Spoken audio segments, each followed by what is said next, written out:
যাই হোক তোমাদেরকে তুমি বলেছিলাম যে মাছের মাংস রান্নাটা তুমি আমাদের নেক্সট ভিডিওতে পেয়ে যাবে। যাই হোক এখানে দেখো তোমাদের সঙ্গে গল্প বলতে বলতে তেল গরম হয়ে গেছে, ওই তেলের মধ্যে দিয়ে দিলাম পাঁচফোড়ন আর শুকনো লঙ্কা।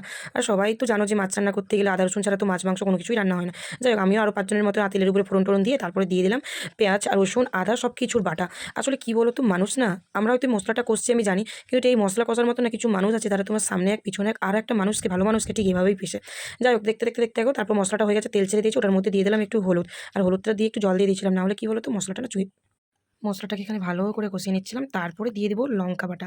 হ্যাঁ, আজকের আমি তোমরা আগের ভিডিওতে দেখিয়েছি লঙ্কা, জিরে, গোলমরিচ সব সুন্দর করে একসঙ্গে বেটে রেখেছিলাম। তারপরে দেখো লঙ্কা বাটাটা ঠিক দিয়ে দিলাম। কিছু মানুষ যেরকম লঙ্কা বাটা যেরকম দিয়ে দিলে জ্বলে না, ঠিক ওদের মুখেও ঠিকভাবে লঙ্কা বাটা দিয়ে দিতে হবে। যাই হোক ছাড়ো, তবে লঙ্কা বাটাটা দিয়ে দেখো কি সুন্দর একটা কালার চলে এসেছে। হ্যাঁ, যেহেতু একটু বেশি রিচ খাবো না তাই জন্য হালকা একটু রিচ খাবো। যাই হোক তো মশলা থেকে তেল ছেড়ে গেছে, মশলা থেকে তেল ছেড়ে যাওয়ার পরে দেখো এখানে আলুগুলো ছিল আর মাছগুলো ছিল সব দিয়ে দেবো।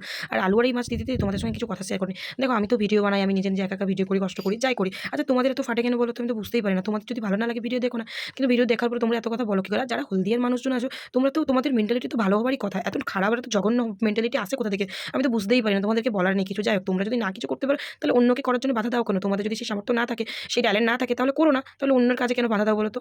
সত্যি এরকম প্লিজ যারা করছো তারা কিন্তু করো না। যারা চাইছো, যারা ভালো কাজ করতে তারা কাজ করো, আর যারা কাজ করতে চাইছো না কিন্তু অন্যকে কাজ করার জন্য খুব বাধা দিও না। যাই হোক তারপরে দেখো ভালো করে মাছটাকে দিয়ে আলুটাকে দিয়ে কষিয়ে টষিয়ে নিয়ে আমি এখানে জল দিয়ে দিলাম, যেহেতু আগে থেকেই আলুটা সেদ্ধ করার পরেই ভেজে নিয়েছিলাম।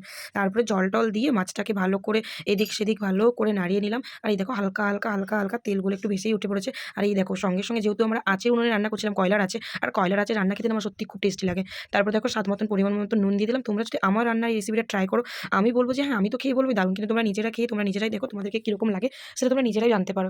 যাক আমার রান্নার এখানে তেলটা ছেড়ে গেছে, দেখো তোমাদেরকে ফাইনাল লুকটা দেখে দিলাম। হ্যাঁ, আমার মা যেহেতু কাটা মাছ খায় না তাই জন্য মার জন্য পোনা মাছ ছিল, তাই মা বললো পোনা মাছের মাথাটা তোদের এই তরকারির মধ্যে ডুবিয়ে দেয়। তরকারিটা কষানো দেখে মা বলছে তোদের তরকারিটা খুব টেস্টি হবে। তারপরে দেখো আমি এখানে খেতে বসে গেছিলাম। আর কি সুন্দর স্বাদ গো, কি দারুণ! সেই স্বাদ তোমাদেরকে বলে বোঝাতে পারবো না। 4 কেজি কাটা মাছ আর 1 কেজি কাটা মাছ, ও বাপরে বাপ! পিসগুলো জাস্ট ছিল না দারুণ সুন্দর, সুন্দর দারুণ খেতে ছিল, কি বলবো। আর এখানে আজকের মেনুতে ছিল কাটা মাছের কষা, মাছের ডিমের টক, আর ছিল আলু ভাতে, আর ছিল কাঁচা লঙ্কা। দেখো এই দেখো মাছের ডিমটা কি দারুণ একটা মাছের টাটকা, আগের দিনে দেখিয়েছিলাম না মা বাজার থেকে মাছ নিয়ে এসেছিল, সেই মাছের ডিমটাকে আজকে টক বানিয়েছে, কি সুন্দর খেতে ছিল দেখো। আর এই দেখো কাটা মাছের মাথার একটা কাটা, এটা তো আমি কোনোদিনও চিবাতে পারছিলাম না, অসম্ভব। যাই হোক সবাই ভালো থেকো।